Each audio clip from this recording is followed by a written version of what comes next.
Hello everyone and welcome back to the channel. Today we have some information to tackle on the Guild Wars 2 official website. I'm pretty sure there's been a blog post been posted, so I'm going to be looking at the blog post with clear eyes, a fresh slate, and see what they have to say. So let's get to the website. Okay everyone, so we have the blog post on July 2nd, Arenanet Studio Update, July 2021. Let's take a look at what the Arenanet team has to say. So we have Arenanet Studio Update, July 2021. Might I just say, we already get a screenshot, we already get some art. Oh, this is so beautiful. Cantha. We'll dissect more of the art and go back to that, but we have some meat to get into. The post reads, "Hi everyone, I'm Ruby Bear, not me. They're Ruby Bear. And you may already know me as the host of Guild Chat and other Guild Wars 2 live streams. That's the most visible part of what I do, but as a member of the community team, I swap job attunements regularly behind the scenes." Ruby plays an elementalist, that's fine. "The rest of the community team and I have been working with the development team to improve our ongoing communication with all of you. Your reactions to the Guild Wars 2 Summer 2021 blog post, weekly event schedules, and skill and balance previews confirm that we're on the right track. Continuing that trend, we have some important updates to share with you today. Here's JT to get us started." And here we have a brief preamble, and I see a little hint down below. So we have a brief preamble. "Hey everybody, please allow me to introduce myself. I'm JT. I'm not JT, they're JT. I lead the Guild Wars franchise and Arenanet, so the head at Arenanet. I've been a director at the studio for a little over 6 years. Arenanet is different. It's unlike any place I've ever been a part of. I'm honored to be a part of this game, team, and community. When I stepped into this role, I thought a lot about what we've done well and what we still needed to do.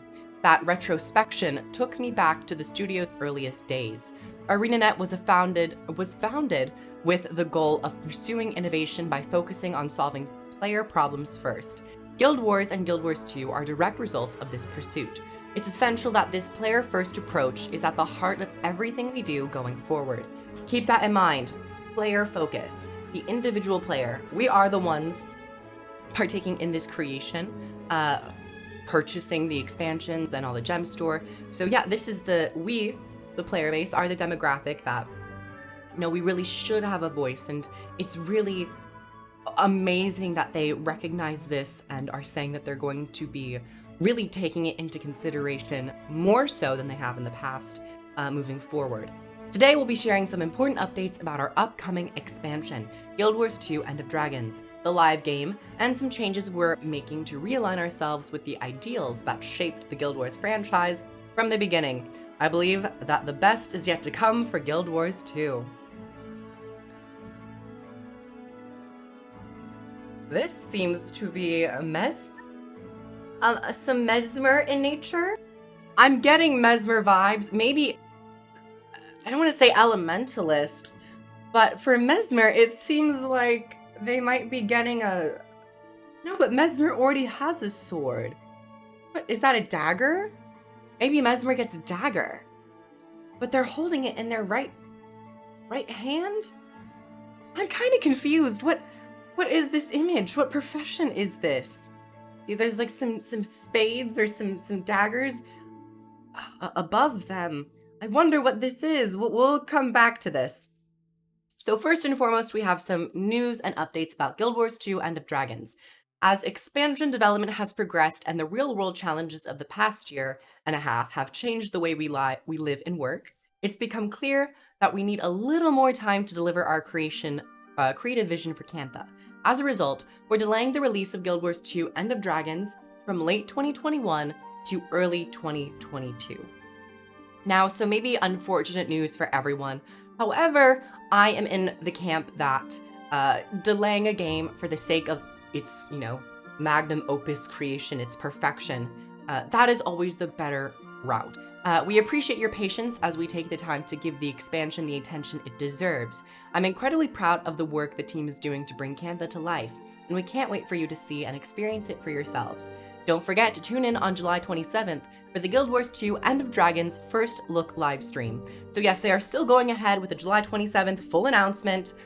So we got more to look there and hopefully get to see what this silhouette is about. Here we have some very fun news. A familiar face returns. A large part of my job is planning for the future. We have some big plans in store for Guild Wars 2, and ambitious plans require ambitious leaders. I knew I needed a partner to help share the load in order for us to achieve our long-term goals and deliver the game experiences you deserve. I needed someone who intimately understood the franchise, and most importantly, our players. With that, I'm thrilled to announce that the former Guild Wars 2 game director, Colin Johansson, has returned to Arenanet to help co-lead the studio with me. All aboard the hype train. Take it away, Colin. So this is, I think, where we switch over to Colin's words. But yes, Colin Johansson is back at the studio. Very exciting. Always remember those Heart of Thorns events so fondly. Even when Colin Johansson lost his voice and the Twitch chat was just streaming water for Coco, water for Coco. Such fond memories. So here we have Choo Choo. Hello, Guild Wars community. Colin here. There, I'm not Colin. Once again. I'm incredibly excited to be returning to Arenanet. When I decided to leave the studio in 2016, it was one of the hardest decisions I've made in my career. I spent over 11 years working on the Guild Wars franchise as a game designer and game director. One of the first projects I ever worked on at Arenanet was building a quest where you helped a little girl named Gwen find her lost flute. It's so sweet. And the last project was leading the team through the pre-production on the Guild Wars 2 Path of Fire expansion. Guild Wars, this community, and the team at Arenanet hold a deep place in my heart, and returning feels like coming home for me. When JT reached out about the opportunity to help lead the studio with him, we spent a lot of time talking Guild Wars 2, its future, and our interest in driving a renewed focus on our players. Bringing the player perspective into our development process is a huge part of what made Guild Wars a successful franchise from the beginning. Before we launched Guild Wars and Guild Wars 2, we opened them up to public testing to gather your feedback and make improvements. After they went live, we evaluated your feedback and your actions in the game, and we use that data to make a better experience for our community. We want to keep improving in this area in the future. Talking is the easy part. It's what you do that matters. So let's talk about a concrete step we're taking to improve on this front. Guild Wars 2 is big and complex with a lot of unique game experiences, including Living World, World vs. World, Player vs. Player, and endgame PvE, and more.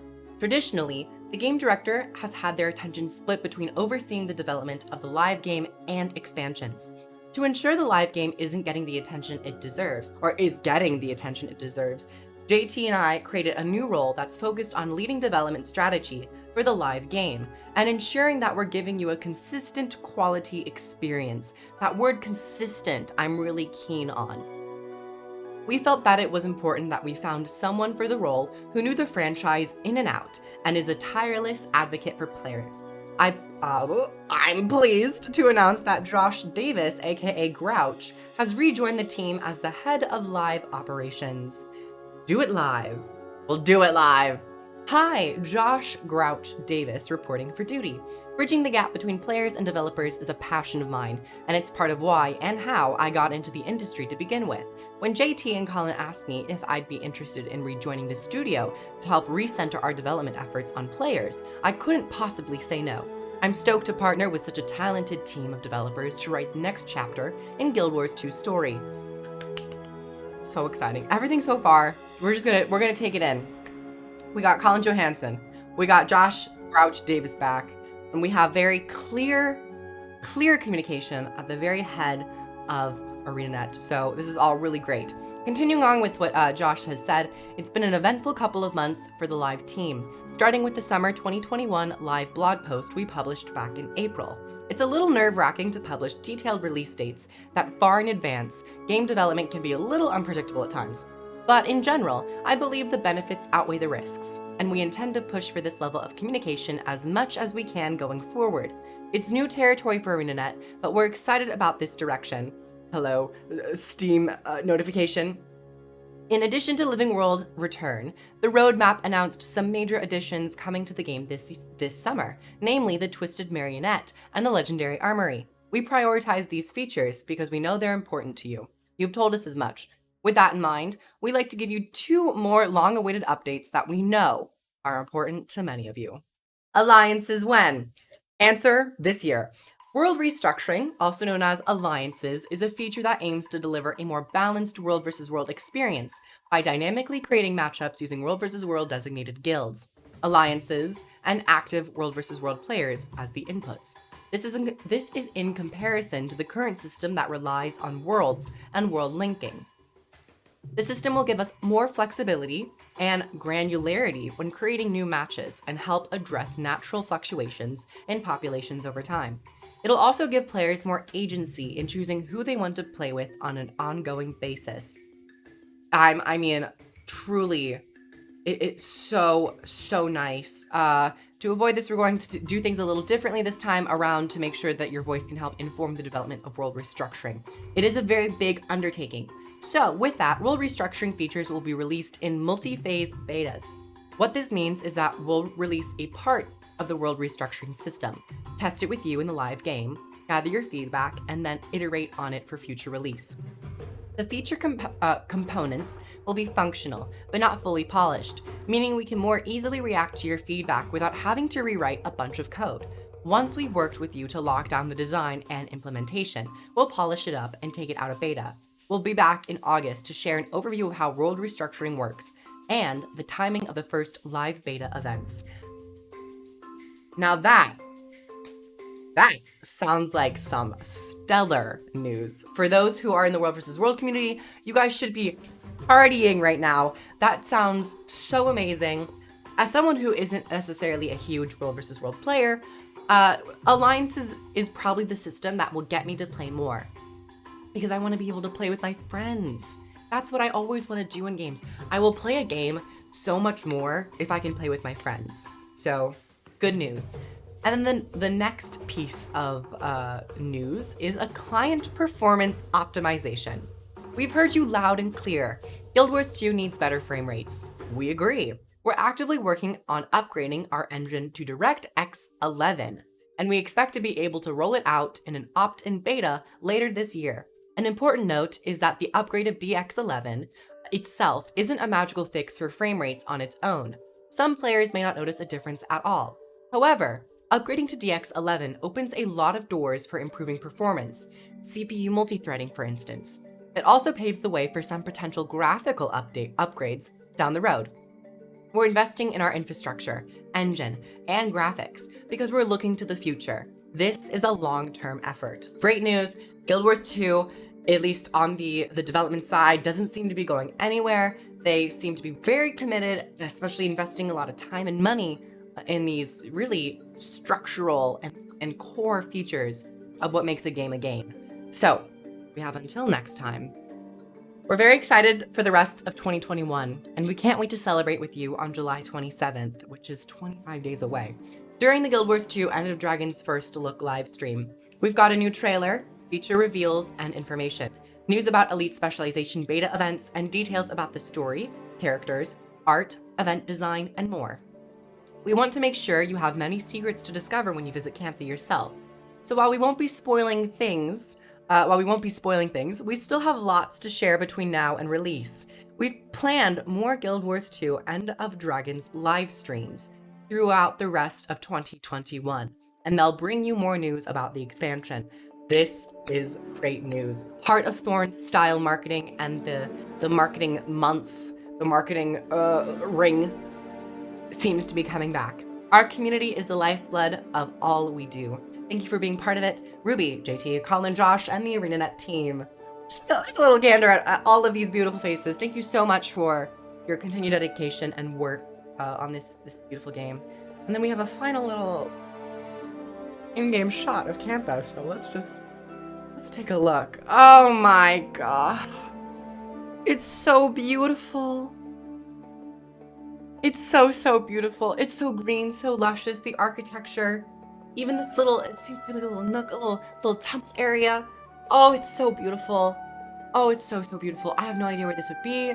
Is this the monastery? Is this a monastery? I don't know.